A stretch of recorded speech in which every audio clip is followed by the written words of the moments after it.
Nisin Lopez. I'm 37 years old. I am Cuban American, and today I'm here to talk about a phenomenon known as gang stalking, organized harassment, and neighborhood watch.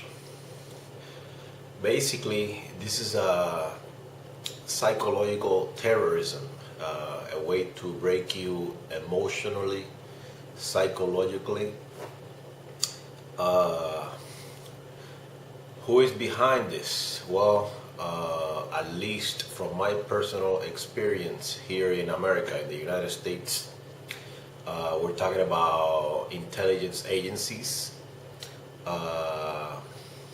certain elements within law enforcement, and they have many affiliates and people that cooperate.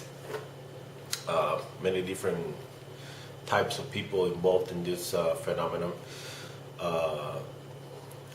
and basically they want to. When you become a target for this kind of, this kind of phenomenon. Like I said, they want to break you emotionally and psychologically. They want to fabricate false evidence in order to throw you in jail. They want to make you look like a pathological monster in the eyes of society. They definitely will do their best to throw you in a psychiatric institution in order to demolish your testimony so that your word won't be reliable.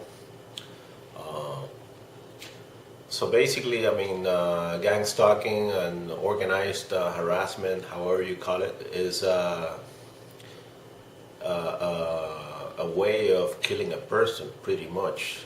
They might not kill your body physically, but they kill you emotionally and psychologically. It's terrorism. It is funny because when people think of the word terrorist, what they see in their mind is an Arab blowing himself up in a plane or in a bus or something like that. But there are many forms of terrorism, pretty much. And I have undergone this kind of stuff. I have been harassed by intelligence agencies that operate freely here in the United States of America ever since early 2011 until now, August of 2013. In December 26th of the year 2012, after being bombarded with psychological torture, like basically absolute devastation of my being on behalf of these intelligence agencies and the corrupt elements within law enforcement here in Miami, Florida, and all the people that cooperated with them, they wasted me. They destroyed me psychologically and emotionally until I ended up in a psychiatric institution on December 26th of 2012. I was there for like about 2 weeks, and then of course, once you end up in a psychiatric institution, that's it, your testimony is demolished. This is done on purpose, so that when you do what I'm doing right now, like revealing myself to society, like basically relating my experience to you, the viewer, so that my testimony won't be valid. So it's a really horrible experience. I guess it depends on who you are, what strength do you have, if you have serious spiritual beliefs, what kind of foundation you stand on, etc. In my personal case, this happened to me. I have a very long and complicated story, but this happened to me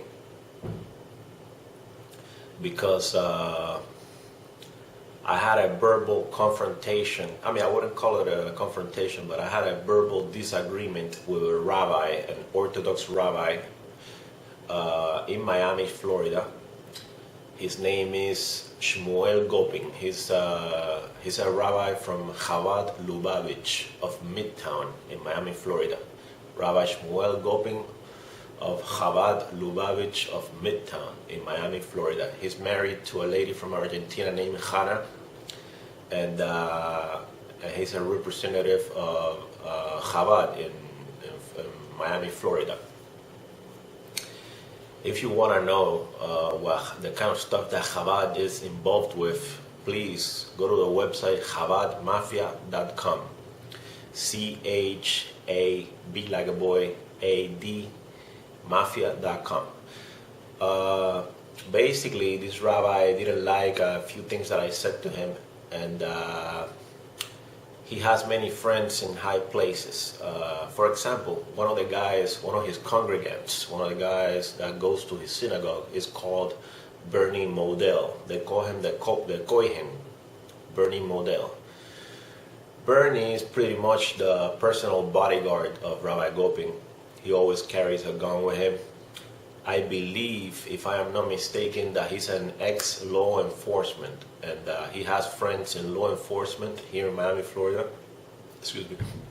And he has friends in the FBI as well. Rabbi Shmuel Gopin is also friends with another Orthodox rabbi here in Florida as well. This rabbi is called Rabbi Pinchas Weberman. I repeat, Pinchas Weberman. He's the rabbi of an Orthodox synagogue in North Miami Beach called Oheb Shalom. I repeat, Oheb Shalom in North Miami Beach. Rabbi Pinchas Weberman is the chaplain of the Miami-Dade Police, and he's the chaplain of the Miami Beach Police as well. This means that he's friends with all the cops in the world, pretty much. I mean, he has everything in the palm of his hands. All he has to do is make a phone call.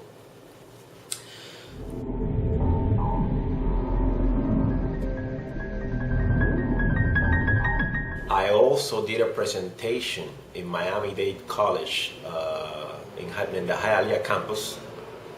I made a politically incorrect presentation in late 2009. I did this presentation, it was about September 11th, by the way. I did this presentation in the class with a professor named Sherry Sinkoff. Sherry Sinkoff is a Jewish woman from Brooklyn, New York. And she didn't like my presentation. First of all, I don't even think that my presentation was anything out of this world, because all you have to do is go to YouTube and you see a bunch of videos about 9/11 conspiracies and so on. So I didn't even think that I did something like bad or anything. I just stated my point, and so I mean, basically after I did that presentation, she's like, "Oh, do you like this country?" Like she was implying that I am that I would be some kind of anti-American or something like that, which is an absolute fallacy. And to the contrary. So she didn't like my presentation. And then after that, in the early 2010, I was kicked out of Miami-Dade College under false accusations.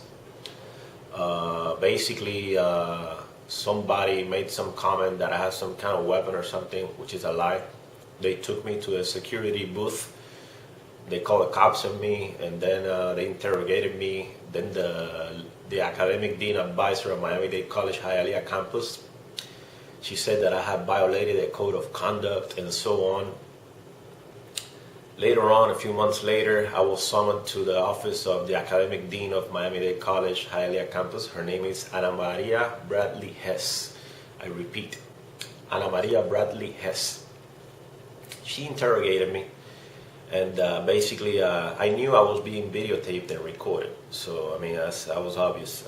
I guess that she was hoping that I would say something that could be used against me in court. But I had nothing to hide, so what the hell.